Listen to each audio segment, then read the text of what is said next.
Hello बच्चों, मैं भोला यादव। आज आपको हम प्लांट रिप्रोडक्शन में बताएंगे पौधों में निषेचन, अर्थात पौधों में फल, फूल और फल बीज का निर्माण कैसे होता है। यह मेथड हम आज आपको बताएंगे बच्चे। अगले वीडियो में हमने बताया है कि पुष्प में जननांग अंग होता है प्लांट का। इसमें नर और मादा दोनों अंग जो है विकसित होते हैं, इसलिए ये अधिकतर द्विलिंगी होते हैं। इनमें परागण के बारे में बताया था कि नर का परागण मादा के वर्तिकाग्र पर पहुंचने की क्रिया को परागण कहते हैं। अब मान लीजिए कि यहाँ से इसका, ठीक है ना, इस नर का पराग कण जो है मादा के वर्तिकाग्र पर आ गया, ये यहाँ पे समझने की बात है, पहुंच गया। यानी यहाँ से नर के कण को यहाँ पहुंचने की क्रिया क्या कहलाएगी? परागण। यानी परागण हो गया, ठीक है। परागण होने के बाद इसमें ये पोर्शन होता है, ये, है ना।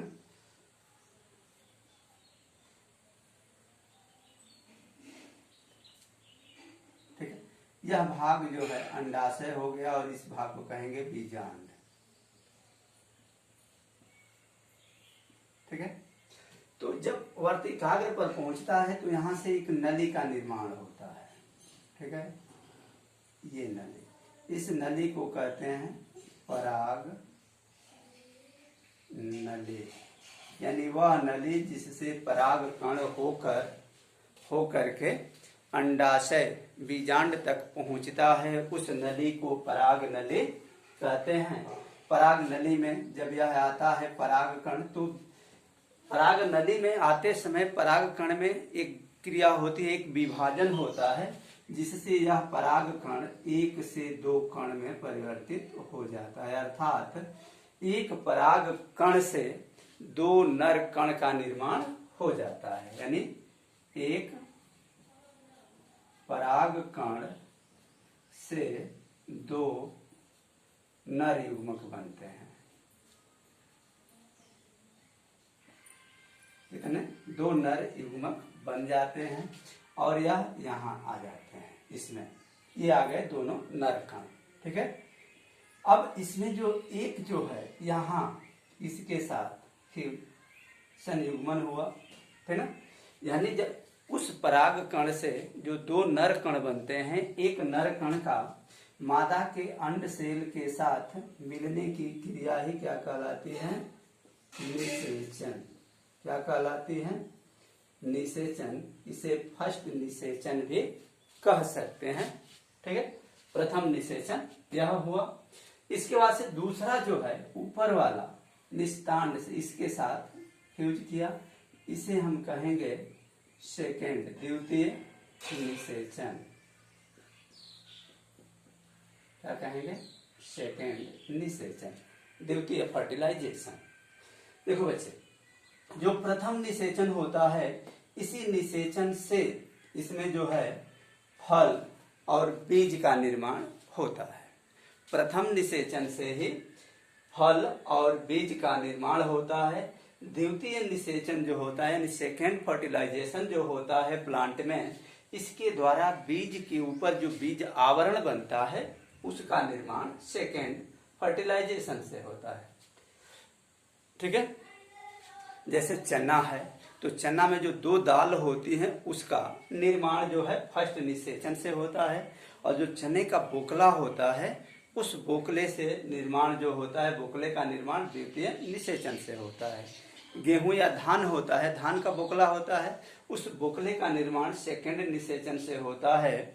और चावल का निर्माण जो है प्रथम निषेचन से होता है। अब जब बच्चे निषेचन हो जाता है, निषेचन होने के बाद धीरे धीरे यह ऊपर वाला पोर्शन सूख जाता है। सूख करके क्या हो जाता है? समाप्त हो जाता है। ठीक है, और समाप्त होने के बाद यह पूरा पोर्शन जो है धीरे धीरे परिवर्तन शुरू हो जाता है। और यही परिवर्तन शुरू होने के बाद, ठीक है ना, एक गोल संरचना बनी। और परिवर्तन शुरू होने के बाद यह अंडाशय का जो पोर्शन है, ये पोर्शन बाहर का, ये बाहर वाला पोर्शन, यही पोर्शन जो है अंडाशय फल में परिवर्तित हो जाता है। यानी निषेचन के बाद अंडाशय से क्या बनता है, फल बनता है।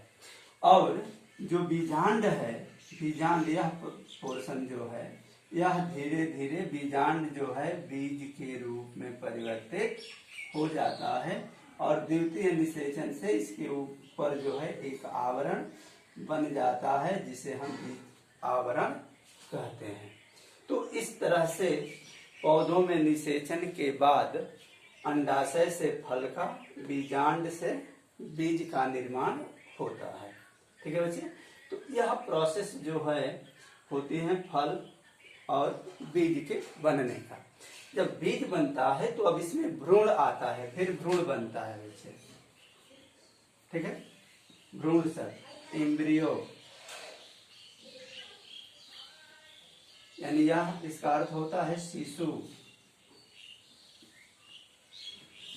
अब कहने का मतलब है कि उस बीज के अंदर शिशु होता है, बहुत सूक्ष्म, और उसी सूक्ष्म भाग को हम क्या कहते हैं, भ्रूण कहते हैं, एम्ब्रियो कहते हैं। इसका अगर आप प्रैक्टिकल करना चाहें, चने को भे दीजिए 2 दिन, या रेड़ी, ठीक ना, रेड़ी एक पौधा है, बहुत नॉर्मल होता है, उसका ऊपर का आवरण बहुत कठोर होता है, उसको पानी में भेजिए 2 दिन और उसके बाद उसको तोड़िए।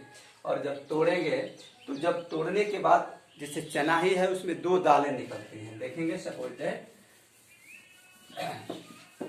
मान लीजिए कि ये रेड़ी है,